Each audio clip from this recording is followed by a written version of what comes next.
Hi everybody, Dan Illman, Mike Beer, the DRF.com Formulator Race of the Day for Friday, April the 7th. It is opening day at Keeneland, and the opening day feature is race number 9 at 1 mile and a 16th on the turf, the Grade 3 Transylvania. $150,000 is the purse. It's for 3-year-olds, and let's take a look at this field because you've got 2 3-year-olds who I believe, from a talent perspective, head and shoulders above the rest.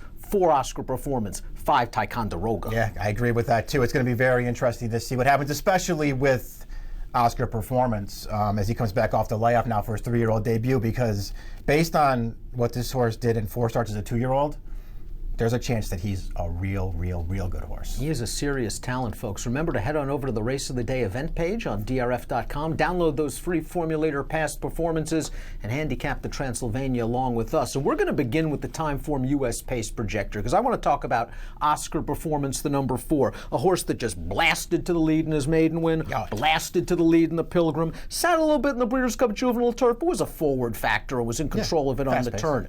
If Timeform US is right, and that he gets to this kind of easy lead in a race that favors horses on or near the early lead, even a horse with Ticonderoga's kick could be in trouble. Yeah, I mean, you give this horse an advantage early on in the race, and you're not going to have an easy time running him down, especially if he comes back, in good order as a 3-year-old, because he was so good at 2. We'll see how the pace plays out, and we'll see how ready he is off the layoff here. It looks like he's been training very forwardly for Brian Lynch. Listen, Dan, he's a good horse, but he better be almost perfectly 100% tight for his first start back if he is beating Ticonderoga. And that's what I wanted to ask you. How much of this layoff, how much does the recency edge that Ticonderoga have played at Ticonderoga's favor? Because Oscar Performance, we know, is talented. He beat those 3 next out winners in the Breeders' Cup Juvenile Turf. But Ticonderoga has a race, and that was the Palm Beach. And boy, he beat a field that wasn't as strong as maybe the ones he's facing here. It was a good field, but he kicked like a mule in the lane. Yeah, he was really good in his first start as a 3-year-old, and he's just one of those horses who you could just see him building up to that as a 2-year-old. He didn't have things all figured out as a 2-year-old, and he only went 1 for 4, but you could tell it was in there. I liked the way that he started off his year in the Palm Beach. He won that race very easily, finished very strong in that race, and I guess it gives him a little edge over Oscar Performance, but Oscar Performance has the edge that we're looking at on the screen there. If he gets loose on the lead and he's almost tight, he's not going to be easy to catch. Still a little green, although he's getting it, Ticonderoga. Not the greatest gate horse in the world, so it's up to Ticonderoga to maybe get a little bit closer than where the pace projector has him. They have him next to last in the early portion of this race. The one is Profiteer for Shug McGahee, and this horse in his last 3 races has really done nothing wrong. He got beat by Sonic Boom last time out. I thought all in all he ran really well. Yeah, I did too. This horse, he had a little bit of a trip in his debut, and since then he's improved from start to start. I know he couldn't get it done last time in that little stake at Tampa.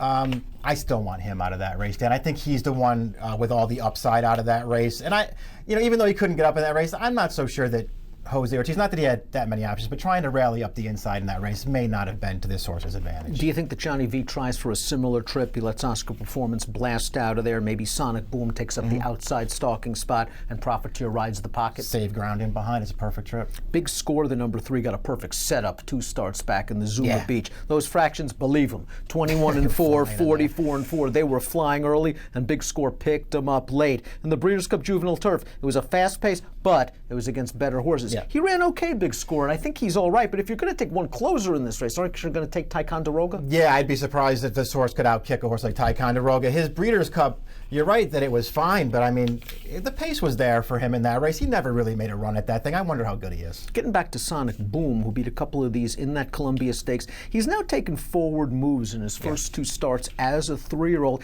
and he does have that tactical pace to be close. True. That being said, do you really want to be the one chasing Oscar Performance, have to kick him down and then hold off Ticonderoga? Talk about being in between a rock and a hard place. Totally different scenario. Now, he got it done last time when he was able to keep up with the pace, and then he just held on at the end. It's a different scenario here when you're chasing Oscar Performance. And again, I would just rather have Profiteer out of that last one. Holiday Stone also comes out of that race. He was completely compromised by a lack of pace in the Kitten's Joy Stakes on February the 4th. He ran better in the Columbia with an outside trip, and he draws widest again. Yeah, he didn't get a great post position in this race, but he'll have more pace in this race, I think, to run at. And maybe that will help him. He was widest throughout that race last time, but he still got up to about even terms at the top of the stretch, and then he got outfinished at the end. Formulator fact for the 8, Cowboy Culture, going out for the high percentage conditioner Brett Cox. Past 5 years, 3-year-old turf routers, third off the layoff. That's 5 for 10 with a $4.13 ROI. This horse I thought got a perfect trip and winning two-back. I think you liked his race a lot better than I did in the G.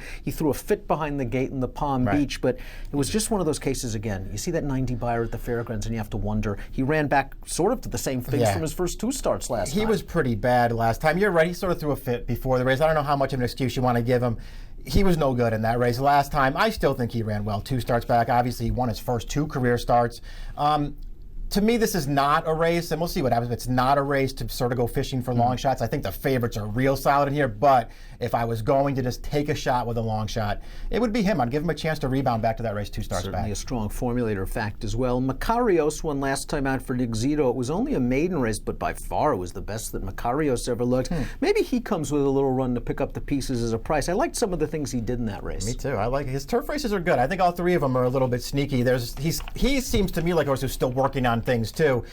We start going through that field he beat last time, Dan. You know, they're not stars, but he didn't beat a bunch of bad horses there. I think he beat an okay field. There's something there with this horse. Top picks for the Grade 3 Transylvania coming on up. I got to go with the pace edge for Oscar Performance. Worried about the layoff. And listen, I think they're 2 horses of pretty much equal ability right now. And Ticonderoga might eventually eclipse Oscar Performance, especially if you believe Oscar Performance was one of those early 2-year-olds. But I just think from a pace standpoint, Ticonderoga might have a lot to do turning into the stretch. You keep the faith. You like what you've seen. Yeah, I just like I like the way that this horse is heading. And obviously, I still think he wants to go even further than this. But I just like the way he's headed. I don't think there are going to be too many 3-year-old turf races that he loses from here on in, but if he does start losing them, I think it's going to be because Oscar Performance comes back as a good 3-year-old. Mike's going 5-4-2 in here. I'm hoping Oscar Performance, gate to wire in the Grade 3 Transylvania to make it 4 for 5 lifetime for trainer Brian Lynch. If you are playing the Friday opening day Keeneland card from home, there's a $300 sign-up bonus for new DRF Bet subscribers, and it's available at drf.com/trifecta. Great weekend of racing on tap at Keeneland, and the approximate post time for the Grade 3 Transylvania, the Friday formulator race of the day, the 9th, 5:30 Eastern. Good luck.